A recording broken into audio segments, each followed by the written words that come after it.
सबको जय मसीह की। एक्सेल मीडिया के एक नई एपिसोड में आप सबको स्वागत करती है। आज हम परमेश्वर के एक नए इब्रानी नाम सीखेंगे, यहोवा शबयोत, सेनाओं का यहोवा। हम एक न्यूक्लियर मिसाइल शत्रु के कैंप में छोड़ते हैं तो क्या शक्ति है, वही सेम पावर परमेश्वर के इस नाम में है।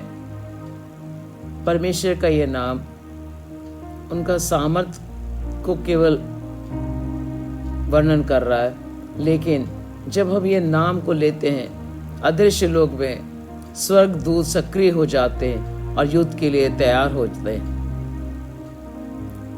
परमेश्वर के बहुत सारे स्वभाव है, महान योद्धा है, पराक्रमी है। Lord is a man of war. बहुत बार हम अपने प्रार्थनाओं में परमेश्वर के इस नाम को लेते नहीं है, लेकिन पुराने इस्राएली लोग परमेश्वर के इस नाम के सामर्थ को बहुत गहराई से समझते थे। 285 बार ये नाम पूरे वचन में दिया हुआ है। शबयोत का अर्थ है सैन्य बल। भजन संहिता 24:8 में वह प्रतापी राजा कौन है? परमेश्वर जो युद्ध में सामर्थी और पराक्रमी है। भजन संहिता 68:17 में परमेश्वर का रथ 20,000 वरन हजारों हजार प्रभु उसके बीच में है। हम ये स्वर्ग दूतों को अपने लिए कैसे सक्रिय बना सकते हैं? उसका उत्तर हम भजन संहिता 103:20 में देखते हैं। हे यहोवा के दूतों, तुम तो बड़े वीर हो और उसके वचन के मानने से उसको पूरा करते हो। जब परमेश्वर के वचन को अपने मुंह से घोषणा करेंगे, ना केवल परमेश्वर सुनते हैं, लेकिन ये स्वर्गदूत उस वचन की आज्ञा को पालन करते हैं। यहोशू 5:14 में परमेश्वर यहोशू से कहता है, मैं यहोवा के सेना का प्रधान होकर आया हूं, commander of the Lord's army.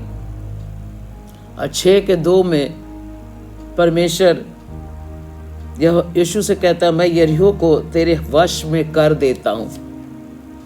युद्ध यहोवा का है। Battle belongs to the Lord.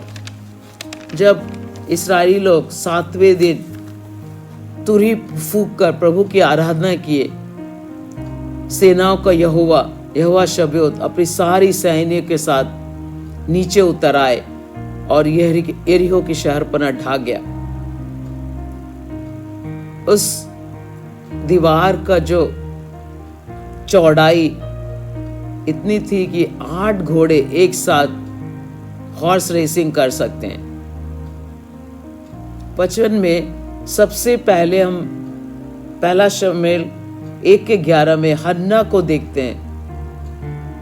उसने परमेश्वर को यहोवा शबोत करके संबोधित किए। वो जानती थी उसका मल युद्ध मांस और लहू नहीं है, लेकिन प्रधानों से, अधिकारियों से और अंधकार के हाकिमों से है।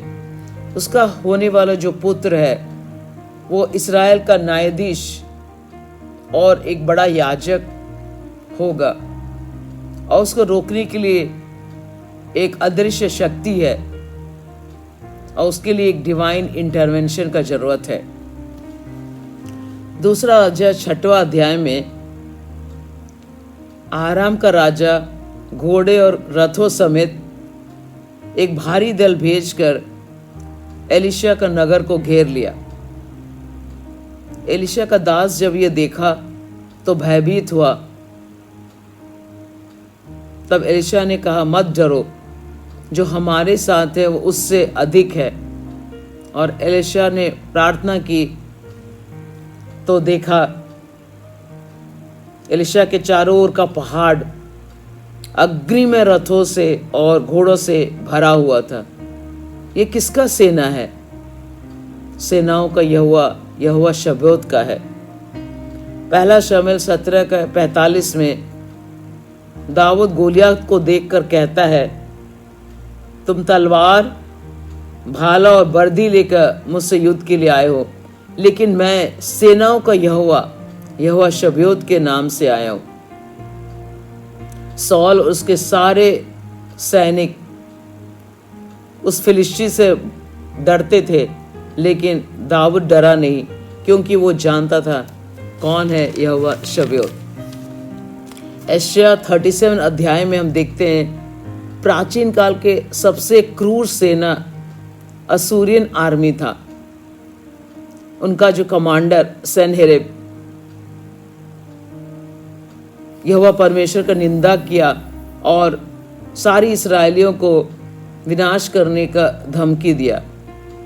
हिजकिय्याह राजा युद्ध के लिए नहीं गया, वरन वो अपने मंदिर में जाकर यहोवा शबयोत सेनाओं के यहोवा से प्रार्थना की। और उसी रात परमेश्वर ने एक स्वर्गदूत को भेजा और 1,85,000 अशूर पुरुषों को मार दिया। मत्ती 26 अध्याय में हम देखते हैं जब रोमन सैनी यीशु मसीह को गेत्सेमने में अरेस्ट करने के लिए आए, उसने कहा मैं अपने पिता से कहूंगा तो मुझे 12 पलटन स्वर्गदूत भेजेंगे। एक पलटन मतलब 6,000 स्वर्गदूत है, लेकिन यीशु मसीह स्वयं हमारे लिए क्रूस पर बलि हुए। याकूब 5:4 में मजदूर चिल्ला रहे हैं। जिन मजदूरों ने खेत काटे और उनकी मजदूरी धोखा देकर रख ली, चिल्ला रहे, और उनकी दुहाई सेनाओं के यहोवा के कान में पहुंच गई है। इंग्लिश में लॉर्ड ऑफ सबयोत दिया हुआ है। हमारी कमाई, हमारी नौकरी, हमारी धन दौलत आज शत्रु के कब्जे में है। उसे लेना है तो बलपूर्वक उसे हासिल करना पड़ेगा। पुराने नियम में यहोवा शबयोत सेनाओं का यहोवा उनके लिए युद्ध किया। आज नए नियम में यीशु मसीह हमारे लिए युद्ध करेंगे। इन वचनों के द्वारा प्रभु हम सबको आशीष करे। धन्यवाद।